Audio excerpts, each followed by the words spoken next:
An alien mothership heading towards the Earth? No, this isn't a sci-fi movie, it's reality.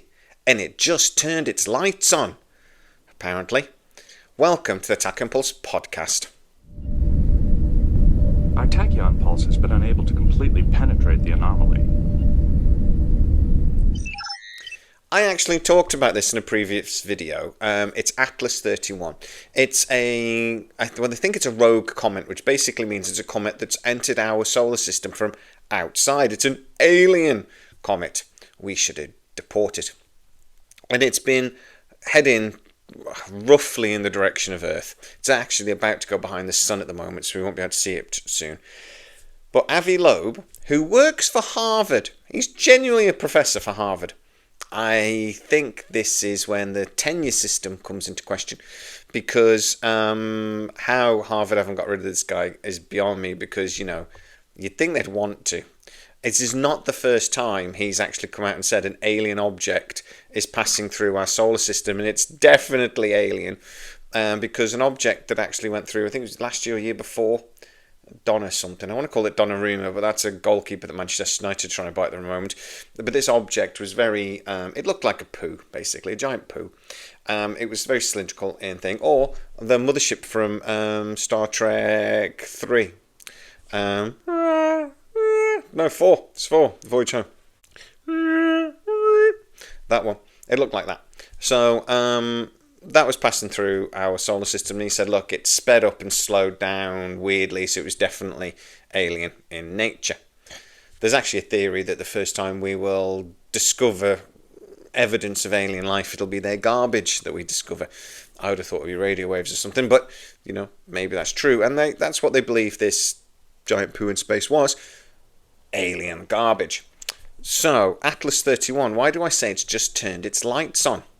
Because Avi Loeb has said so.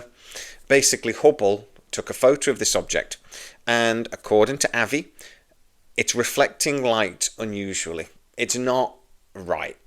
And there's a steady glow from the object, which shouldn't actually be happening, according to him. And it's like, his words, they turned the car headlights on.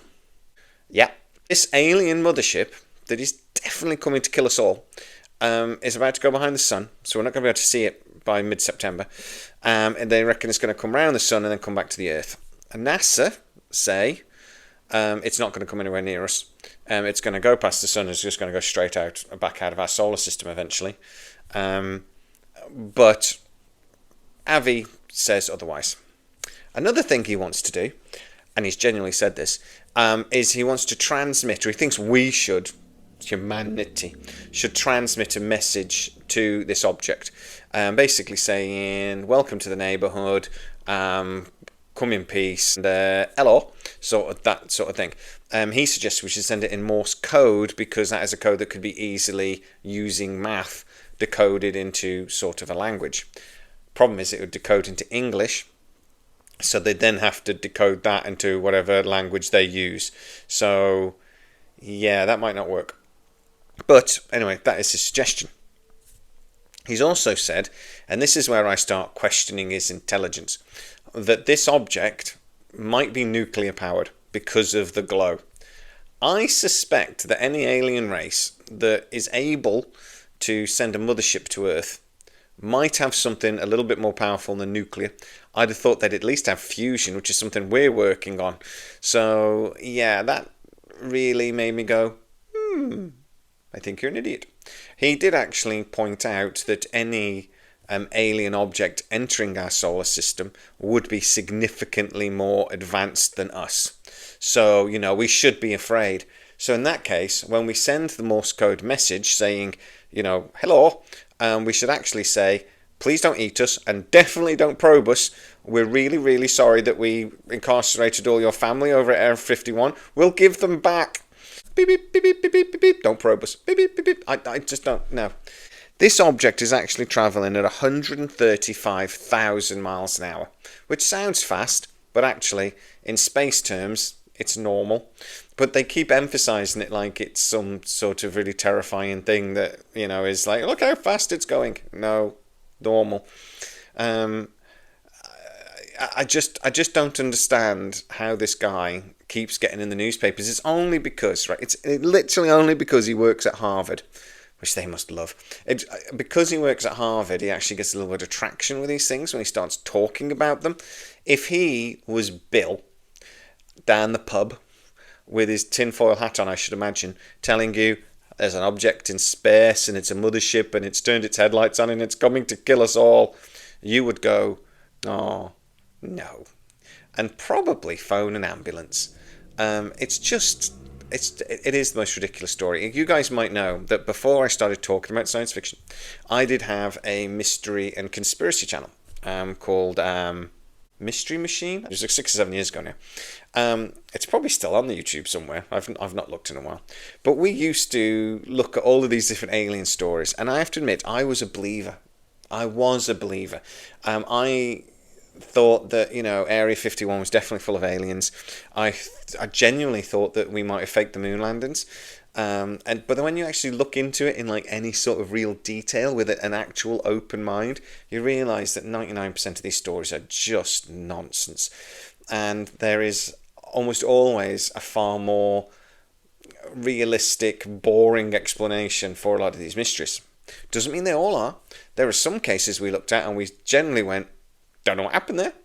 It's weird. And, there are objects in the sky sometimes that we can't identify. A lot of them are drones nowadays, unfortunately. But I'm not going to say that I do not believe this object isn't a mothership. I'm just saying it's very, very highly unlikely. 9 times out of 10, or 99 times out of 100, or 999,000 times out of 1,000,000, these things are the boring answer. These things are just what they look like. And you guys know from a few of my lives, if it walks like a duck and it quacks like a duck, it's a frickin' duck. So, yeah, this looks like a bloody comet. It's acting like a bloody comet. It's a bloody comet. But guys, get into the comments and tell me what you think. Are we all about to die? Should we send it a message and hope that, maybe it'll spare some of us? Personally, if it is an alien spaceship, I am really, really good at being a slave. Just whatever you say, I'm completely spineless. I will do whatever. If you want me to go and kill loads of people for my new alien overlords, I'm okay with it. As long as you leave me alone and don't probe me, I don't fancy that. So, but guys, what do you think? Get into the comments. Aliens? I don't think so. I wish it was, though. That'd be cool. I tell you what, the way the last couple of years have gone, basically since 2019, it wouldn't actually shock me. I've been waiting for the zombie apocalypse, but it's not happened yet. If you are new to the channel, don't forget to like, subscribe, hit that bell notification. It really helps us out, and you'll never miss any of our new videos. Also, you can become a member of the channel and see lots of these videos before everybody else. Go check that out too. As always, please stay safe, and I'll see you next time. Our tachyon pulse has been unable to completely penetrate the anomaly.